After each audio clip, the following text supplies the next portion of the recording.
I have been dreaming about this moment for so long, and today, just before turning 24, I finally booked my first solo trip. No friends, no family, just me and my backpack and a plan that I created completely on my own. इस trip का एक एक decision मैंने खुद लिया है, ticket से लेकर हॉस्टल तक. I don't know how this journey is going to turn out, but one thing I know, this is going to be full of learnings. So watch the video till the end. मैं bus से travel करने वाली हूँ. जो ticket था मैंने online book कर लिया था, और जो वहाँ पे जाके मैं हॉस्टल में रहूँगी उसका भी मैंने टिकट बुक कर लिया है. तो कल सुबह कहीं और हम मिलेंगे आपको. सो या let's see how it goes. सबसे पहले तो ऑल्दो मैं हर जगह गूगल पे यूज़ करती हूँ, लेकिन इमरजेंसी पर्पज़ के लिए मैंने थोड़ा सा कैश निकाल लिया एटीएम से. तो गाइस मैं अपने मम्मी का भी हक कर रही हूँ, क्योंकि अब जाने वाले हम लोग. ठीक है मम्मी, मैं जल्दी आ जाऊँगी, ठीक है, ज़्यादा टेंशन मत करना. और इस बार अगर मैं ये सोलो ट्रिप अच्छे से करके आ गई तो आप मुझे दूसरे सोलो ट्रिप पे भी भेजोगे, ठीक है. वो थोड़ा सा टेंशन कर रही है, मुझे पहली बार भेज रही है ना. बट आप चिंता मत करना, मैं एकदम अच्छे बच्चे की तरह घूम के आऊँगी, ठीक है. ओके, ठीक है. So I have reached the metro station and waiting for the metro. अभी देखते हैं मेट्रो कब तक आती है. मेट्रो से मैं जाने वाली हूँ कश्मीरी गेट, और वहाँ से ISBT से मैं अपना बस पकड़ लूँगी. मैं मेट्रो में बैठ गई हूँ अभी, और अभी 45 मिनट्स लगेंगे कश्मीरी गेट पहुँचने में. मैं ISBT पहुँच चुकी हूँ अभी, एंड मैं अपना बस ढूंढ रही हूँ.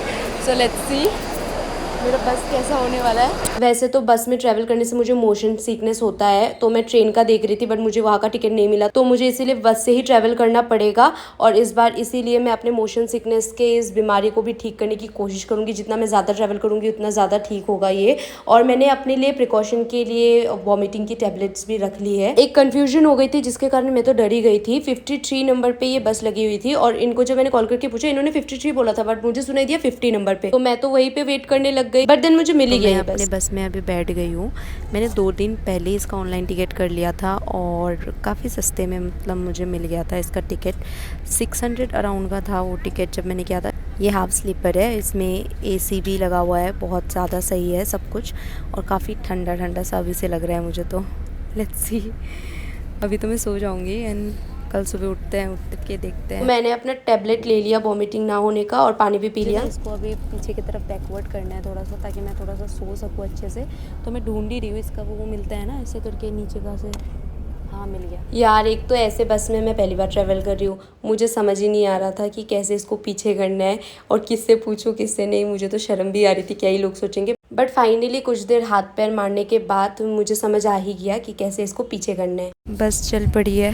रात हो चुकी थी तो मैं बस सो गई, क्योंकि नेक्स्ट मॉर्निंग का वेट था. और फाइनली सुबह हो चुकी है, मेरी आँख भी खुल गई है. And guys it's around 7 AM, and guess what, I am finally in Shimla. But एक चीज़ मैं मेंशन करना चाहती हूँ, माउंटेन जर्नी का एक फेयर मेरा हमेशा से रहा है, मोशन सिकनेस. कल रात मैंने टेबलेट ले ली थी, तो रात को तो सब ठीक था, बट सुबह इस माउंटेन रोड के जर्क्स की वजह से थोड़ा डिफिकल्ट हो गया, and I couldn't control it. But it's okay, travel में ऐसी छोटी छोटी चीज़ें होती रहती है. मैं भी अपना पूरा प्रिपरेशन करके आई थी, अपना प्लास्टिक पॉलीथीन बैग सब लेके आई थी कि मुझे उल्टी हो तो कोई दिक्कत ना हो. एनीवेज मैं बस इतना चाहती थी कि मेरा मूड खराब ना हो, because after all I was finally living a dream, my first solo trip to Shimla. Just look at this view, ये ग्रीनरी, ये माउंटेन्स, ये पूरा vibe. Honestly it feels so different from the usual city life. तो चलो अब इस beautiful place को explore करते हैं. So guys I am in Shimla right now, and अभी मैं बस से उतरी थी, और वहाँ से I took another bus and came to this old bus stand. ठीक है. So now I am heading towards my hostel, जहाँ पे मैंने अपना हॉस्टल बुक किया था. एंड बहुत ज़्यादा ठंड है यहाँ पे. वो तो मम्मी ने ज़बरदस्ती मुझे चादर दे दिया था, अदरवाइज़ मैंने तो बोला था कि मैं कुछ नहीं लेके जा रही हूँ, क्योंकि दिल्ली में इतनी ज़्यादा गर्मी थी, मुझे लगा ही नहीं कि बहुत ज़्यादा यहाँ पे ठंड हो सकता है. मुझे तो लगा यहाँ पे भी नॉर्मल होगा टेम्परेचर, लेकिन मम्मी ने बोला था कि चादर लेके जा, और स्वेटर भी एक दिया है मम्मी ने. तो ठीक है, मैं बच जाऊंगी. And guys just look at this view. I am currently at a very high hill area, and the entire city looks like it is wrapped in clouds. मैं अपना हॉस्टल ढूंढ रही हूँ गाइज कब से. गूगल मैप पे तो दिखा रहा है कि 800 मीटर है अभी, बट वही देख रही हूँ, दिख नहीं रहा है मुझे, मैं यही ढूंढ रही हूँ. फाइनली काफ़ी दूर चलने के बाद मुझे अपना हॉस्टल दिख गया. येलो एंड व्हाइट कलर में है वो, देखो. तो मैं हॉस्टल पहुँच गई हूँ, अभी सीढ़ियाँ चढ़ रही हूँ. मेरे हॉस्टल का नाम है शैलोम बैकपैकर्स. मुझे हॉस्टल में रहने का पता नहीं बहुत ज़्यादा शौक था, इसीलिए मैंने होटल ना बुक करके हॉस्टल बुक किया था. और सिंगल लोगों के लिए बेस्ट होता है hostel. This is the entrance area, and honestly the first thing I noticed was this beautiful rooftop space where you can just sit, relax and enjoy the outside view. And now let me show you this inside area. This hostel cost me around 350 per person for one night, which I think is quite budget friendly, especially for a place like Shimla. And honestly for this price the hostel was actually really nice, the vibe, the space, और ये center में भी है। तो guys I am in the cafeteria right now. Actually problem ये हो गया कि यहाँ पे जो चेकआउट होता है वो 11 बजे होता है और अभी बज रहे हैं 9, तो मुझे 2 घंटा वेट करना पड़ेगा यहाँ पे, या फिर कहीं और मैं जाऊँगी, देखूँगी क्या कर सकते हैं। मतलब यहाँ पे मैं 11 बजे के बाद ही चेक इन कर सकती हूँ, उससे पहले तक I have to figure out something 2 घंटा कि क्या करूँ क्या नहीं। अभी मैं कुछ ऑर्डर कर रही हूँ क्योंकि मुझे बहुत ज़्यादा भूख लग रही है और खाली पेट मेरा दिमाग नहीं चलता, तो मैं जल्दी से कुछ ऑर्डर करूँगी, उसके बाद मैं सोचूंगी क्या क्या कर सकते हैं। See no one is there, पूरा कैफ़े खाली पड़ा हुआ है, सुबह का टाइम है and I am here all alone. And या कोई बात नहीं, solo trip should look like this only right, एकदम अकेलापन। I am going to love this journey. Sidhu है क्या यहाँ पे? सिद्धू जो होता है हिमाचल, हाँ सिद्धू यहाँ पे नहीं है ना? अच्छा पराठा तो हो जाएगा ना अभी? पराठा मिल जाएगा, आलू प्याज का होगा, पनीर पराठा होगा, मिक्स वेज होगा, हाँ। मिल जाएगा। तो एक काम करो, आप मिक्स वेज पराठा कर दो 1 प्लेट। मैंने देखा था ना ऑनलाइन, हिमाचल का जो सिद्धू है वो बहुत फेमस है। मुझे पता नहीं इसको सिद्धू बोलते हैं सिद्धू बोलते हैं, यहाँ पे जाके भी मैंने बेइज्जती करवा दी थी, पता नहीं क्यों, पर मेरे सिद्धू बोलने के बाद ही वो हंसने लग गए। कोई बात नहीं, किसी ने नहीं देखा, बस आप लोग देख रहे हो। तो यहाँ पे मैंने अपना गरम गरम चाय एंजॉय किया और पराठा खाया था, और लगभग 2 घंटा वेट करने के बाद मुझे 11:30 बजे अपना रूम मिल गया था, और ये रहा मेरा hostel. So this was a 6 bed sharing hostel and this is my little space where I was going to stay. खिड़की से बाहर का मस्त व्यू दिख जाता है, और यहाँ पे एकदम ऊपर मैं सोने वाली हूँ, ये वाला मेरा बेड है। Since I had already got this room a little late, I didn't waste much time. I quickly freshened up, got ready and started preparing to explore Shimla. And the best part was at that moment no one else was there in the room, so I had the whole space to myself. मैं ready होके निकल चुकी हूँ guys. अभी मैं जाऊँगी कुफरी यहाँ से। मैंने सुना है ये बहुत like Kufri is very good place to visit. Shimla में यहाँ पे आसपास पे तो मैं जो भी जगह है वो घूम ही लूँगी, वो मैं कल घूम लूँगी, और आज मुझे थोड़ा सा मतलब दूर का डिस्टेंस जो है वो कवर करना है। तो यहाँ से मैं अभी देखूँगी whether I will get a बस और I will get a cab, I will see accordingly, देखते हैं। ठीक है, बारिश भी शुरू हो चुकी है, बट एज आई सेड कि इस ट्रिप पे एंजॉय करने से मुझे कोई नहीं रोक सकता है, इनफैक्ट बारिश भी नहीं रोक सकता, इसीलिए रेनकोट तो मैं पहले से ही लाई थी। Now I am heading towards this bus stand, फिर वहाँ से मैं कुफरी जाऊँगी। इतना मस्त वेदर है यार, धुआं ही धुआं, जैसे पूरा बादलों के बीच में आ गए ऐसा लग रहा है। So finally I took my local bus towards Kufri, and guys I have to say this, traveling by local buses here is actually one of the best budget friendly options. एक बस मैंने चेंज कर लिया था already, और यहाँ पे भुट्टा लगा हुआ था गरम गरम, तो मैंने ले लिया क्योंकि बहुत ठंड थी। ये खा के मैं दूसरे बस पे चढ़ गई थी। The fair was just around 20 to 30 per person and honestly the experience was really good. The bus was comfortable enough, the weather was pleasant and since it was a cold day so ऐसा कोई discomfort भी नहीं लग रहा था। तो ये बस भी चल पड़ी थी, और आप देखो क्या व्यू है यार। I was just enjoying the mountain views and the whole vibe of Shimla, कितना मस्त था। कुफरी पहुंच के मुझे वहाँ पे एक जिप्सी लेना पड़ा, तो यहाँ पे कुफरी में उतर के मुझे एक फ्रेंड भी मिल गई थी, तो वो भी वही जाने वाली थी, तो हमने शेयरिंग में ले लिया था ये। तो यहाँ से ये डायरेक्ट हमें पहुँचाने वाली थी कुफरी वैली में, फुगा वैली एक्चुअली। तो वहाँ पे जाके ही सबसे पहले मैंने ये सिद्धू खाया था, जिसके लिए मैं बहुत ज़्यादा क्रेजी थी।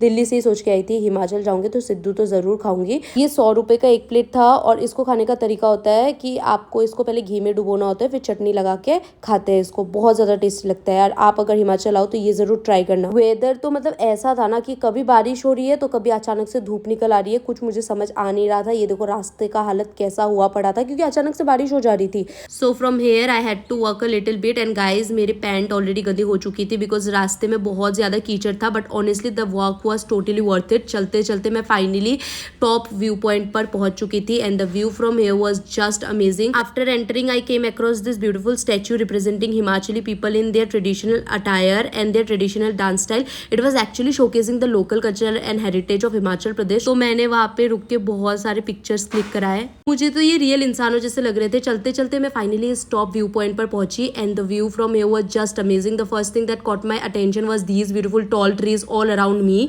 तो मैंने पेड़ को हक किया, थोड़ा ग्राउंडिंग किया, फिर वहां से मैं निकल पड़ी और फिर कुफरी फन वर्ल्ड में पहुंच गई. मुझे यहाँ पे 2 एक्टिविटीज करनी थी. मुझे अराउंड 700 to 750 लगे क्योंकि नीचे से जब मैं ऊपर आई थी तो जिप्सी ने उसका किराया भी लिया और साथ ही में एक्टिविटीज का भी उन्होंने लिया. So the first activity I tried was this rope thing and honestly it was my first time doing something like this and guys it was actually so much fun. एक पॉइंट से दूसरे point तक मुझे रोप के through swing करके जाना था and the whole experience was so exciting. थोड़ा सा थ्रिल भी था but at the same time it was really enjoyable. Last time when I went to Rishikesh I did bungee jumping and the giant swing. I don't know why but मेरे अंदर का बच्चा कभी शांति नहीं होता. उसको हर चीज ट्राई करनी होती है, हर एडवेंचर एक्सपीरियंस करना होता है. So obviously I book this activities और इसमें मैं यहाँ पे सीढ़ी वाला ये कर रही थी और इसके बाद ना उस पॉइंट पे जाने के बाद वापस आप नहीं आ सकते हो, डायरेक्ट आपको नीचे कूदना है. कूदते टाइम तो मतलब बहुत ज्यादा डर लग रहा था लेकिन मैं क्या ही बताऊँ, मुझे ये सब एक्सपीरियंस करना इतना अच्छा लगता है. लास्ट टाइम बंजी जंपिंग करके मैंने बोला था कि मैं और ये सब एक्टिविटीज कभी नहीं करूंगी लेकिन ये एक्टिविटीज देख के मैं खुद को कंट्रोल ही नहीं कर पाई. ये जो चुल है ना ये एक दिन मुझे लेके डूबेगा और मैं डूबने के लिए रेडी हूँ. एक्टिविटीज खत्म करने के बाद मैं थोड़ा और आगे एक्सप्लोर करने के लिए चली गई. Since it was the monsoon season weather कभी भी चेंज हो रहा था तो मैंने अपना रेनकोट फिर से पहन लिया. आगे जाते हुए मुझे वहाँ एप्पल ऑर्चर्ड्स भी दिख रहे थे. हिमाचल के एप्पल गार्डन्स काफी फेमस है बट फिर मैंने वहाँ पे दूर से ही देख लिया क्योंकि मेरा कैब आ चुका था. उसके बाद मैंने बस लिया और बस लेके मैं पहुंच गई वापस से उसी जगह पे जहाँ से मैं सुबह निकली थी. ये है ओल्ड बस स्टेशन का एरिया और फिर मैंने ये ट्राई किया जो बादाम एंड ड्राई फ्रूट से बना था. दुकान है ये अंकल यहाँ पे हॉलमार्क क्या है गाइस, ये ओल्ड बस स्टैंड के सामने अंकल रोज लगाते हैं. बहुत टेस्टी है. आओ तो ये खाना ट्राई करना. खा तो मैंने लिया था लेकिन फिर मैं अंकल से पूछना ही भूल गई कि इसका नाम क्या है. So now I was heading back towards my hostel and by this time it was already evening and guys just look at this view. क्या मस्त लग रहा है यार. ऑनेस्टली मुझे पता ही नहीं चला कि आज का दिन कैसे खत्म हो गया. It felt like I had just arrived and started exploring and suddenly it was already evening. My first day in Shimla was so full of new experiences from travelling by local buses, exploring Kufri, trying new activities and just enjoying the beauty of the mountains. फिर मैं पहुंच गई अपने hostel पहुंच के मैं जल्दी जल्दी फ्रेश हो गई थी. तो आज का दिन मेरा ख़त्म हुआ और मैं यहाँ पे हॉस्टल में आ गई अपने और मैं फ्रेश हो गई हूँ. मैंने अपना नाइट सूट भी पहन लिया है पूरा और वहाँ पे रूम पे बैठ के मैं बोर हो रही थी. मेरे पास कुछ भी करने के लिए नहीं था तो मैं यहाँ पे अकेले आ गई हूँ रूफटॉप पे. तो यहाँ से ना पूरा बाहर का व्यू दिखता है और फिलहाल मेरे सामने जो व्यू है ना this is so mesmerising. Wait let me show you. रात को इतना ज़्यादा सुंदर लग रहा था. छोटे छोटे घर थे और ऐसे लाइटिंग्स थी. बहुत अच्छा लग रहा था यार ये सिटी. फिर मैं कैफेटेरिया में चली गई. मैंने अपना कॉफ़ी ऑर्डर किया और यहाँ पे मैं एडिटिंग कर रही थी क्योंकि ऑब्वियसली मुझे टाइम भी बचाना था. तो यहाँ पे कॉफ़ी को मैंने ना पहले शुगर के बिना ही पी लिया था. उन्होंने शुगर दिया था बट मैंने नोटिस नहीं किया. जैसे ही मैंने ये कॉफ़ी पी थी इतना ज़्यादा कड़वा लग रहा था मैं क्या ही बताऊँ. फिर मैंने जाके शुगर मिलाया और मैंने इस कप की हालत इतनी बुरी कर दी थी ना, सारा कॉफ़ी गिर गया था. बट कोई बात नहीं, मैंने अपना कॉफ़ी एंजॉय किया. खाना खाने में यहाँ के लोकल ढाबे पे चली गई थी जहाँ पे मैंने रोटी और कढ़ाई पनीर खाया था. This is my bed. यहाँ पे कोई आया नहीं था तो मैंने अपना बैग नीचे ही रख दिया था और यहाँ पे फिर मैं अपना मेकअप रिमूव कर रही थी. मेकअप रिमूव करते करते I was planning for the next day कि कल मैं और कौन कौन सी प्लेसेस एक्सप्लोर कर सकती हूँ बिकॉज मेरे पास सिर्फ एक ही दिन और बचा था. नेक्स्ट डे रात को मुझे अपनी नेक्स्ट बस लेनी थी. So I wanted to make the most out of my last day in Shimla and explore as much as possible. यहाँ पे मेरा पैंट पूरा गंदा हो चुका था और मैं एक ही पैंट लाई थी तो इसी को मैं साफ कर रही थी एंड अब मैं चली सोने. So guys this is day 2 इन शिमला. तो अभी मैं रेडी हो चुकी हूँ. मेरे को बिल्कुल टाइम नहीं मिला था सुबह सुबह तो इसलिए मैं शूट नहीं कर पाई. तो कल तो मैं कुफरी और फुगा वैली जाके आ चुकी हूँ और आज मैं शिमला के यहाँ पे आसपास घूमूंगी. मुझे जाना है HPU, फिर यहाँ पे मॉल रोड जाऊँगी मैं और फिर यहाँ पे आसपास में जो भी एक हनुमान टेम्पल भी है और भी जो चीज़ें हैं वो मैं आज जाके कवर अप करूँगी. लेकिन उससे पहले बहुत ज़्यादा भूख लगी है तो मैं ब्रेकफास्ट कर लेती हूँ. सुबह सुबह फिर से मैंने पराठा ही मंगाया था. मुझे और कुछ समझ ही नहीं आ रहा था. ब्रेकफास्ट करके मैं निकल गई. चारों तरफ कोहरा ही कोहरा है गाइस. फिर मैंने बस लिया था और बस लेके मैं हिमाचल स्टेट यूनिवर्सिटी पहुंच गई थी. चढ़ना बहुत पड़ रहा है. मैं पहुंच चुकी हूँ HPU. कैंपस जो था वो बहुत बढ़िया था और यहाँ पे मैं घूमने के लिए सिर्फ नहीं आई थी, एक काम से भी आई थी बहुत ज़्यादा इंपॉर्टेंट, जो मैं आपको अभी नहीं बता सकती। दिल्ली यूनिवर्सिटी से डायरेक्ट हिमाचल यूनिवर्सिटी आने तक का सफ़र दोस्तों। मैं सोच रही हूँ मैं यहाँ पे एडमिशन ले लूँ। डीओ छोड़ दो। कितना सुंदर है, कितना हरियाली है, एकदम चारों ओर नेचर्स है यहाँ पे। मेरी इधर एकदम ये देखो पहाड़ दिख रहा है। यूनिवर्सिटी में मेरा काम ख़त्म हो गया था, फिर मैंने अपना अगला बस पकड़ लिया था और फिर मैं चल पड़ी अपने नेक्स्ट डेस्टिनेशन पे। मुझे जाना था मॉल रोड, और मैं बता दूँ आपको, मॉल रोड अगर जाना है तो वही ओल्ड बस स्टेशन मुझे वापस जाना होगा और वहाँ से फिर मुझे मॉल रोड के लिए निकलना होगा। लेकिन एक प्रॉब्लम है, मॉल रोड काफ़ी टॉप में है जहाँ मैं रह रही थी वहाँ से, और उधर जाने के लिए कोई बस जाती नहीं है, तो मुझे लिफ्ट लेना था। मैंने अपना जल्दी जल्दी लंच खत्म किया और वहाँ से लिफ्ट लिया एक, जो कि मुझे 10 या 20 रुपए का पड़ा था। लिफ्ट से डायरेक्ट मैं एकदम बहुत ज़्यादा ऊपर आ गई थी। अगर मैं खुद चढ़ के आती तो बहुत ज़्यादा प्रॉब्लम हो जाता, मुझे मेरी हालत ख़राब हो जाती। ऊपर आके मैंने देखा यहाँ पे परेड चल रही थी क्योंकि 15 अगस्त की तैयारी चल रही थी। फिर मैं पहुंच गई ये old Christ Church on Mall Road. This is one of the most iconic landmarks of Shimla and is known as one of the oldest churches in the north India. It was build during the British era in 1857। तो church में बैठने के बाद कुछ देर peacefully मैं चली गई फिर से मॉल रोड घूमने, और यहाँ पे मेरे से ज़्यादा बच्चा तो यहाँ पे कोई हो ही नहीं सकता जो यहाँ पे मैं बबल्स फोड़ रही थी। उसके बाद मैंने ठंडे ठंडे मौसम में आइसक्रीम लिया, ये पान फ्लेवर वाला था। ठंड का फील लेते हुए ठंडा ठंडा आइसक्रीम नहीं खाया तो क्या किया, है ना। उसके बाद मॉल रोड में घूम रही थी, काफ़ी ज़्यादा सुंदर था। थोड़ी सी शॉपिंग भी मैंने की है वहाँ पे, बहुत ज़्यादा आइकॉनिक प्लेसेस थे यार, मतलब मैंने बहुत सारे पिक्चर्स भी क्लिक कराए। फिर वापस मैं कैफ़े आ गई थी वहाँ से घूम घाम के, और यहाँ पे थोड़ा सा मुझे गर्मी लग रहा था तो मैंने अपना स्वेटर उतार दिया था। फिर ठंडी लग गई, फिर मैंने अपना स्वेटर पहन लिया। उसके बाद जो मैं सोने लग गई, मुझे इतना ज़्यादा नींद आ रहा था मैं क्या बताऊँ। एक्चुअली मैं बहुत ज़्यादा थक गई थी इतना ज़्यादा चल के, और मेरा जो रूम था उसका चेकआउट ऑलरेडी हो चुका था, तो मेरे पास और कोई ऑप्शन नहीं था रूम में वापस जाने का। यहाँ पे शाम हो चुकी थी और देखो बाहर कितना सुंदर व्यू है। तो मैंने अपने शाम के 2 से 3 घंटे उस कैफेटेरिया में बिताए थे। फिर मैंने अपना डिनर किया, फिर मैं निकल गई बस लेके और यहाँ शिमला बाईपास में पहुंच गई। तो यहाँ से मेरी बस मुझे मिलने वाली थी, तो मैंने अपने रिटर्न जर्नी के लिए जिंग मैक्स बस बुक की थी एंड ऑनेस्टली इसका एक्सपीरियंस भी काफ़ी अच्छा रहा। बस में एंटर करते ही हमें स्नैक्स दिए गए और रात को डिनर भी प्रोवाइड किया गया, मतलब ट्रैवल के हिसाब से काफ़ी कंफर्टेबल एक्सपीरियंस था। ऑल्दो मैंने डिनर नहीं किया बिकॉज मेरी वही मोशन सिकनेस वाली प्रॉब्लम तो है ही। मैंने बस क्वाइटली अपनी टेबलेट ली और सो गई। लेकिन फिर भी मेरे अंदर के भोजन में अचानक ऐसा उथल पुथल मचा कि उसने बाहर आने का फैसला कर लिया और फिर वही हुआ जो नहीं होना था। और इसी के साथ इस व्लॉग को यही एंड करते हैं। आई होप आपको ये सोलो ट्रिप जर्नी पसंद आई होगी, और जल्दी से कमेंट करके बताओ आप अपने फर्स्ट सोलो ट्रिप पे कहाँ जाना चाहोगे या कहाँ गए थे।